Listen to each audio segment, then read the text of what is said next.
මම බලාගෙන හිටියේ මෙතනින් කොහොමද එළියට එන්නේ කියලා. මගේ මුළු ඇඟම රිදෙනවා මේක අස්සටම වෙලා ඉඳලම. අපි යමු ඉක්මනට. දැන් මාර්තනෙන්ද බලාගෙන ඇති අපි එනකම්. තම ඇඟේ ඌ කොළ රොඩු යනාදී පිට දැමූ කේට් ඉදිරියට එදමින් පවසද්දී කොල්ලන් දෙදෙන හොඳටම බියටපත් වූවෝය.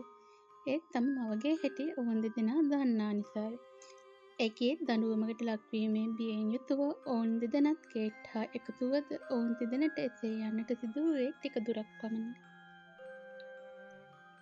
"ඒයි අර මොකද අතන අර තරම් කට්ටියක් ඉන්නේ?" එක්වරම සෙනඟ පිරිසක් රැස්ව සිටින තැනක් දුටු රෝජර්ගේ මුවින් එම පැනේ පිටවනවත් සමග සියල්ලන්ම ඒ දෙස බැලුවෝය. ඔහු පවසා ඇත්තේ සත්‍යය. ඔහු පෙන්නූ දෙස පුදුමාකාර අන්දමේ සෙනඟක් විය. ඒ අතර කොල්ලන්ගේ මව වූ මාර්තා සිටිනු දුටු තිදෙන ඇය වෙතට දිව ගියෝය. "මාර්තා! ඔයාලා මොකද මෙහෙ කරන්නේ දරුවනේ?" ඔවුන්ව මෙහිදී දකින්නට බලාපොරොත්තු නොවූ ඇය විස්මයෙන් එසේ ඇසුවද එයට පිළිතුරක් දීමට උත්සුක නොවූ ජිල් ඇගෙන් පැනයක් ඇසුවේය. "ඊට කලින් කියන්නකෝ මෙහෙ මොකක්ද වෙලා තියෙන්නේ කියලා." "මිලීගේ ගේ ගිනි අරන්." "මෙහෙ ගින්නක්? හිතන්නත් අමාරුයි. මොකද මෙහෙ තරම් ගිනිගැනීම් වගේ අනතුරු වෙන්නේ නෑනේ."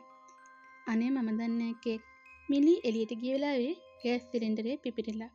එයා ගිනි නිවීමේ හමුදාවට කතා කරත් ඒක එන්න තව පැයක් විතර යයි." කී මාර්තා දකුණතින් සිය නළල පිරිමැද්දාය. ඊළඟට සිය වැඩිමහල් පුතා වෙතට හැරුණු ඇය "රෝජර්! ඔයා මේ දෙන්නත් එක්ක ගෙදර යන්න. අනික මම එනකම් කොහෙවත් යන්න බෑ හරිද?" "අනේ අම්මා අපි මෙහෙ ඉන්නම්. මම කිව්වේ ඔයාලට ගෙදර යන්න කියලා නේද?" කවදාවත් නොමැති ලෙසින් මෙවර ඇය ළමුන්ට සැරවෙද්දී කේට් ඇය දෙස පුදුමයෙන් බැලුවාය. ඒ මේ සිටින්නේ තමා අඳුරන මාර්තාමදැයි කියා බැලීමටය. නමුත් කෝපයෙන් රත් වූ ඇගේ මුහුණ දුටු ඇය කොල්ලන් දෙදෙනාගේ දෑත් අල්ලාගෙන "අපි යමු රෝජර්. මොකටද අපි ඉතින් යන්න කියද්දි ඉන්නේ?" සැබවින්ම මේ වන විට ඔහුට සිතී තිබුණේ කේට්ට සිතී තිබූ දේමය. සිය මව පිළිබඳ උපන් කෝපයෙන් යුතුව ඔහු අන්පසට හැරුණේය. ඒ වන විටත් ගමන් අරඹා තිබූ සිය සොයුරා හා එක්වීමටය. නමුත් ඔවුන්ට අඩි 2-3ක් යන්නට වූයේ නැත. මෙවර ඔවුන්ගේ ගමන වළකා දැමුවේ හදිස්සි මොරගෑමකි. "එමි!" මිලීගේ මුවින් පිටවුණු එම මොරගෑම හේතුවෙන් වැඩිහිටියෝ පමණක් නොව නිවස බලා යාමට සැදූ ළමයින්ද මිලී වෙතට දිව ගියෝය. මිදුලේ වූ හේසල් ගසක් යට වාඩි වී සිටි මිලී වටා දෙතුන් දෙනෙක්ම වට වෙලාය. ඇගේ මුවින් තවමත් එමී යන නම පිටවෙයි. හදිස්සියේ ඇගේ මුවින් පිට වූ එම මොරගෑම හිතාගත නොහැකිව සෙස්සෝ ලත වෙද්දී ඇගෙන් ඒ ගැන විමසන්නට කේට් ඉක්මන් වූවාය. "ඇයි මිලී නැන්දේ මොකක්ද වුනේ?" මිලී තමාගෙන් එම පැන ඇසූ දැරිය දෙස කඳුළු පිරි දෑසින් යුතුව බැලුවාය. එම දැරිය දුටු ඇය දැරිය බදාගෙන අඬන්නට වූවාය. ඇගේ දෑසින් යන කඳුළු වලින් කේට්ගේ කකුල්තල තෙත් වෙද්දී ඇයට එසේ විනාඩි කිහිපයක් ඉන්නට ඉඩ ඇරියාය. ඒ ඇඬීමෙන් ඇගේ තුනී වන බව කේට් දනිසාය. ඒත් ඇගේ ඇඬීම නතර නොවන බව පෙනුණු හෙයින් කේට් ඇගේ උරහිස මතින් අත් තබා ඇය අසල දණ ගැසුවාය. "ඇයි මිලී නැන්දේ? කෝ එමී? එයාට මොකක්ද වුනේ?" කේට් එම අසරණ ගැහැණියගෙන් ප්‍රශ්න වලක්ම ඇසුවාය. "එමී නෑ ළමයෝ." කේට්ට ඇගේ හඬ ඇසුනේ ඇගේ ඉකිබිඳුම් හඬ මැදිනි. "ඇයි එයා මේ කොහේ හරි ඇතිනේ." "නෑ එයා මේ සෙනඟ අතර නෑ." "හොඳට හිතන්න මිලී නැන්දේ. එයා කොහෙද ඇත්තේ?" කේට් හා මිලීගේ සංවාදයට මැදිහත් වූ ජිල් ඇසූ විට මිලී මොහොතක් කල්පනා කරන්නට වූවාය. ගේ ගිනිගන්න පැයකට පමණ පෙර එමී සෙල්ලම් කරමින් සිටි බව කියන්නට ඇයට හොඳට මතකය. එහෙත් ඇය ඉන්පසු කුමක් කළාදැයි කියාගත නොහැකිව මිලී කේට්ගේ උරහිස අතහැර නැවත හිස සඟවා ගත්තාය.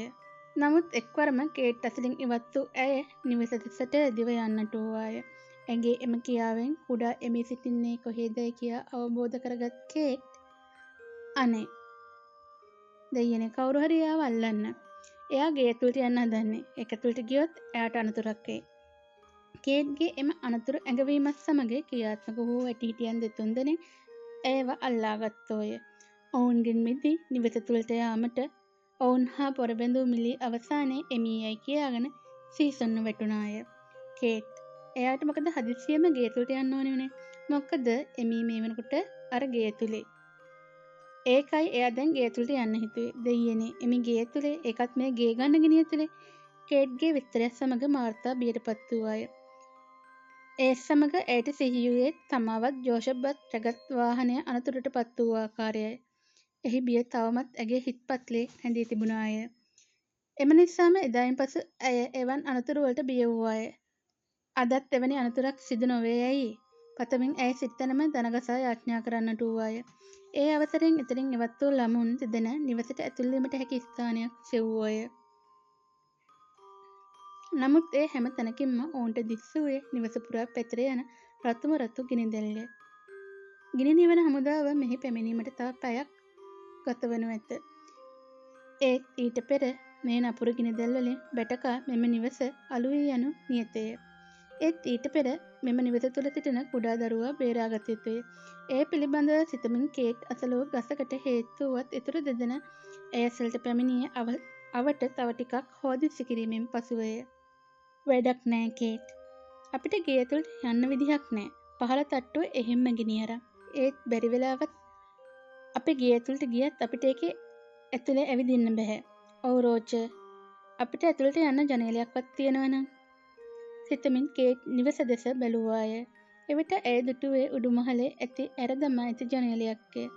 එම ජනේලය උඩුමහලේ ඇති අනෙක් ජනේල වලට වඩා පහළින් ඇති බව පසක් කරගත් ඇයගේ හිතට අදහසක් ආවාය. ඒ අතර හිස කසමින් සිය මිතුරිය දෙස බැලූ රෝජර් දුටුවේ ඇගේ දැස් දිස් නිදන අන්දමය. ඉන් ඇගේ හිතට අදහසක් විත් ඇති බව අවබෝධ කරගත් ඔහු "ඒ කේට්, ඔයාගේ හිතට මොකක් හරි අදහසක් ඇවිත් නේද?" "ඔව්, ඒත් ඔක්කොටම කලින් අපි අන්න අතනට නගින්න පුළුවන් මොකක් හරි එකක් හොයාගමු." කේට් තමන්ට දක්නට ලැබුණු විවර කරන ලද ජනේලය කොල්ලන් දෙදෙනට පෙන්වමින් කීවාය. ඇගේ එම නව සොයා ගැනීමෙන් හදිසි උනන්දුවක් කොල්ලන් දෙදෙන තුළ උපන් බැවින් ඔවුන් ඇය සමග එකතුව ජනේලයට නැගීමට හැකි යමක් සොයන්නට වූවෝය. එම ජනේලයේ තරමක් උස් ගස් කිහිපයක්ම ඔවුන්ට සොයා ගැනීමට හැකි වුවද එම ගස් පැවතිය ජනේලයට වඩා දුරින් වීම හේතුවෙන් ඔවුන් එම අදහස සිතින් අතහැර දැමූ ඔවුන්ට එක්වරම දකින්නට ලැබුණේ අට්ටාලයකි. එයින් සතුටටපත් ළමුන් තිදෙන එම අට්ටාලය ජනේලය අසලට රැගෙන ආවෝය. "අම්මා, මට නම් දැන් හොඳටම මහන්සි."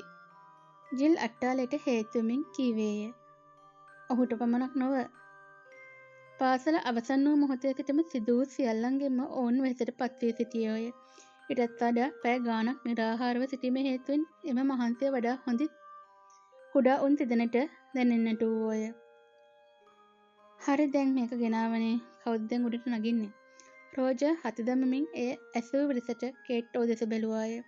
හිස කෙස් අතරින් දාඩිය බේරී මූණ ස්ට්‍රෝබෙරි ගෙඩියක් මෙන්ම රතුව තිබෙන ඔහුගේ වතදුටු ඇහිට සිනහවක් නැගුණාය. නමුත් දණහිස් වලට වාර වී හති දමමින් සිටි ඔහුට ඇගේ සිනහව නොපෙනුනි. "ඔයාලා අකමැති නැත්නම් මම නගින්නම් උඩට." එවැනි වැඩවලට කවදත් පිය කළ රෝජර් යළිත් එසේ ඇසුවද කේට් ඊට අකමැති වූවාය. ඒ මේ භයානක හැඟීම ඇගේ හිතට එකක් වූ බැවිනි. ඊටත් තමාගේ අදහස් නිසා තම මිතුරන්ව අනතුරක් වෙනවාට ඇය අකමැති වූවාය. "නෑ, මම නගින්නම්." එවිට කොල්ලන් දෙදෙන ඇය දෙස බැලුවේ එය පැවසූ තාලයටය. ඔවුන් දෙදෙනාට වඩා වයසින් බාල වුවත් ඇගේම වදන්වල වූයේ ධෛර්යමත් බවකි. ඒත් ඇය ඇගේ වදන් ක්‍රියාත්මක කර ගිනිගන්නා මෙම නිවස තුළට ගිය විට ඇයට අනතුරක් වීමට ඉඩ ඇත. මෙම නිවස තුළට ගිය ඇය ගිනිගන්නා දසුන ඔවුන්ගේ සිත් තුළ ඇඳෙනවා සමග කොල්ලන් දෙදෙනාම සුදු මැලිව ගියෝය. ඒත් කේට් "මොනවත් කියන්න එපා ජිල්. මේ පිස්සු අදහස හිතට ආවේ මගේනේ. ඒක නිසා ඒක මටම කරන්න දෙන්න. නැතුව මම කැමති නෑ මගේ හොඳම යාළුවෝ දෙන්නට මොනවත් වෙනවා බලන්න." කී කේට් කොල්ලන් දෙදෙන කිසිවක් පවසන්නට පෙර අට්ටාලයට නගින්නට වූවාය. ඇය එය නගින විලාසය දුටු කොල්ලන්ට මතක් වූයේ සුරතල් සත්‍යයකි. ඒත් දඟමදඟ රිලෙවකි. ශක්තියෙන් පිරිපුන් රිලෙවක විලසින් බොහෝ වේගයෙන් අට්ටාලය නැගෙනීම කළ කේට් තමන්ට දක්නට ලැබුණු ජනේලය සොයන්නට වූවාය. මොහොතකින් එම ජනේලය ඇගේ ඇස ගැටුණු නමුත් එම ජනේලයේ තිබුණ ඇය දුටුවාට වඩා උසකිනි. නමුත් එය තම මිතුරන්ට පැවසීමට පමණ වූ ඇය එම ජනේලය අල්ලන්නට තැත් දැරුවාය. නමුත් ඇගේ කුඩා දෑතට වඩා උසකින් පිහිටි එම ජනේලය ඇයට අල්ලා ගැනීමට නොහැකි වූ තැන කේට් ජනේලය දෙස බලාගෙන කල්පනා කරන්නට වූයේ එම ජනේලයට නගගත හැකි ආකාරයක් පිළිබඳවය. දැන් මම මොකද්ද කරන්නේ? ෂි, මේ ජනේලය මම දැක්කට වඩා උසින් තියෙන්නේ. යැයි සිතූ දැරිය යළිත් වරක් විවර කර ඇති ජනේලය දෙස බැලුවාය. ඒ සමගම ඇගේ කුඩා හිතට අදහසක් පිවිසි අතර ඒ පිළිබඳ දෙවරක් සිතන්නට නොවේසුණු ඇය තම අදහස ක්‍රියාත්මක කරමින් එම අට්ටාලය මත උඩට පැන්නේ ජනේලය අල්ලා ගැනීමේ අරමුණිනි. ඇගේ දෑංගිලිවලට ජනේලය යාන්තමින් හසුව ගියාය. ඉන් දිරිමත් වූ ඇය කෙසේ හෝ ජනේලයට නැග ගැනීමේ අරමුණින් අට්ටාලය මත කිහිප විටක් උඩ පැන්නාය. එහෙත් ඇය නොදන්නවා වුවද ඇය මේ වන විට රඳවන් සිටි අඩි 6ක් උස ඇති එම අට්ටාලය දිරපු එකක් විය. කුඩා දැරියට යළිත් ඒ මත දඟලන්නට සිදුවූයේ සුළු මොහොතක් පමණි. ඇගේ බර උසුලා ගත නොහැකි වූ අට්ටාලය එක්වරම ගැස්සී යන අයුරක් දැනුණු කේට් බිම් බැලුවාය. චරාස්!